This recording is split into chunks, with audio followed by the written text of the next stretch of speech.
aujourd'hui on se retrouve dans une nouvelle vidéo un peu spéciale puisqu'on va parler de grand oral et on va pas seulement en parler, je vais faire mon sujet devant vous. Donc la première partie, celle de 5 minutes d'exposé, vous voyez. Alors pourquoi je fais ça? C'est parce que je me suis dit que vu qu'on est complètement perdu, on sait pas c'est quoi les attentes, enfin je parle pour notre génération parce que apparemment mes profs n'ont toujours pas reçu le barème. Yay! J'adore le bac 2021, franchement, une pépite. Je me suis dit que ça pouvait être sympa de voir le travail de quelqu'un d'autre pour, je sais pas, s'inspirer niveau construction de texte et tout. Alors je me prends pas du tout pour un exemple parce qu'en fait personne n'est un exemple vu qu'on sait pas vraiment ce qu'il faut faire. Mais bon, j'ai fait mes sujets devant des profs, ils m'ont dit que c'était très bien. Donc je leur fais confiance.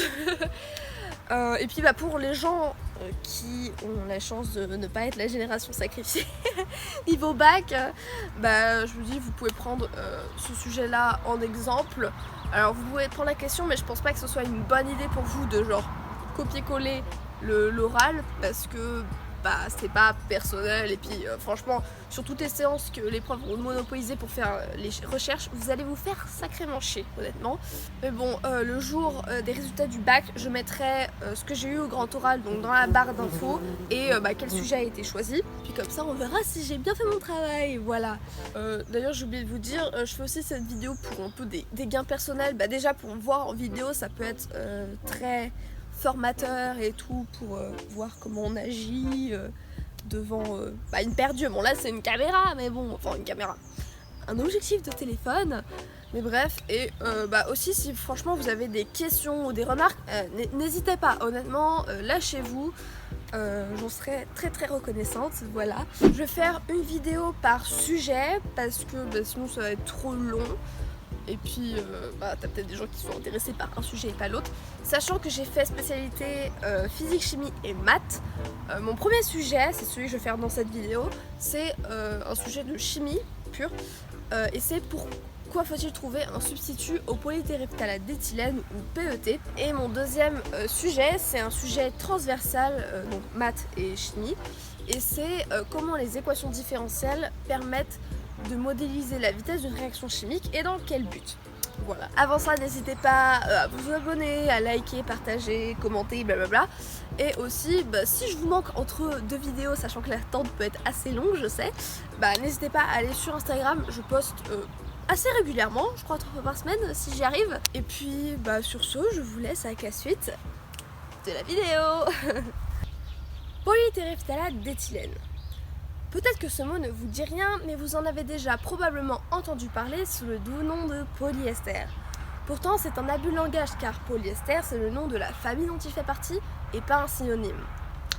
Le polytéréphtalate d'éthylène, ou PET, est un des plastiques les plus utilisés au monde, donc les enjeux sanitaires et environnementaux rattachés à celui-ci sont à très grande échelle.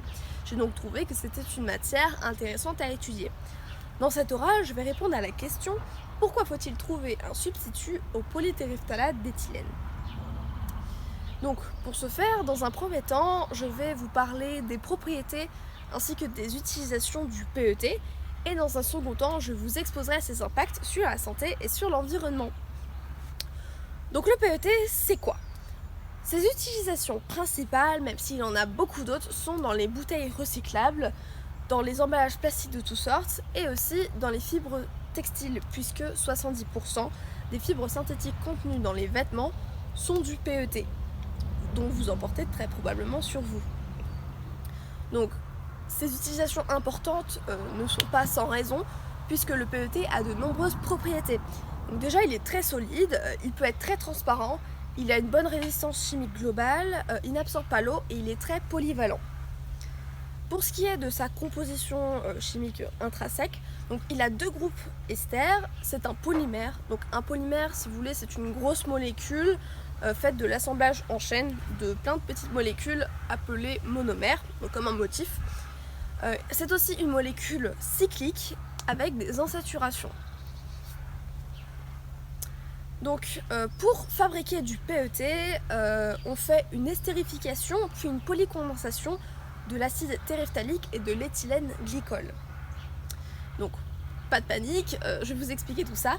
Une estérification, c'est tout simplement la réaction au cours de laquelle un alcool et un acide carboxylique deviennent un ester et de l'eau. Et une polycondensation, c'est une polymérisation par étapes de plusieurs monomères de nature différente. Donc du coup, quels sont ces impacts sur l'environnement et sur la santé? Déjà, il y a les impacts causés par la production de PET, puisque c'est un plastique pétrosourcé. Il faut 1,9 kg de pétrole brut pour faire 1 kg de PET. Et même si ce n'est pas énorme, bah, ça reste du pétrole. Et si on continue comme ça, il n'y en aura plus d'ici 54 ans. Donc après, le PET, c'est un peu présenté comme le plastique recyclable par excellence. Mais bon, est-ce que c'est une si bonne solution que ça au final? Bien sûr, il y a des avantages puisque la production de PET recyclé est 2 fois moins gourmande en énergie que celle de PET neuf. Et elle produit un tiers en moins d'émissions de CO2. Mais bon, c'est pas tout rose parce que déjà dans le monde, il n'y a que 10% de plastique qui est recyclé et moins de 2% le sera plus d'une fois. Et puis même en Europe, il n'y a qu'une seule bouteille en PET sur 2 qui est recyclée et moins de 10% redeviendra une bouteille recyclable par la suite pour des raisons techniques et sanitaires. Et puis il faut pas oublier que le PET c'est pas que des bouteilles recyclables, il faut aussi penser aux textiles qui eux, ils sont très peu recyclables. Et puis tout compte fait, le PET recyclé reste toujours moins compétitif face au PET neuf qui lui est encore très peu coûteux et plus performant que le PET recyclé.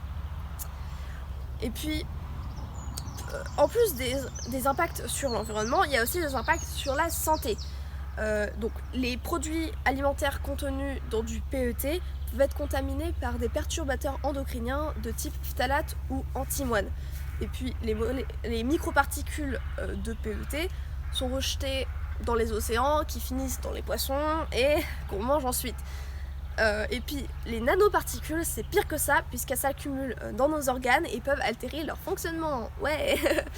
Donc pour conclure, il est nécessaire et même urgent de trouver un substitut au PET et au plastique en général plus respectueux de la santé et de l'environnement. En effet, les impacts négatifs du PET sont encore plus accentués de par l'utilisation colossale de cette matière. Et même si le recyclage paraît être une super solution, c'est loin de faire des miracles, et puis ça cache la misère en fait. Bon, après, faut pas perdre complètement espoir puisque l'écologie intéresse de plus en plus et c'est devenu un argument marketing.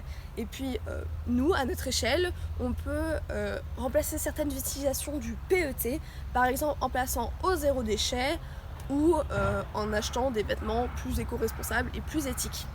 Merci de m'avoir écouté.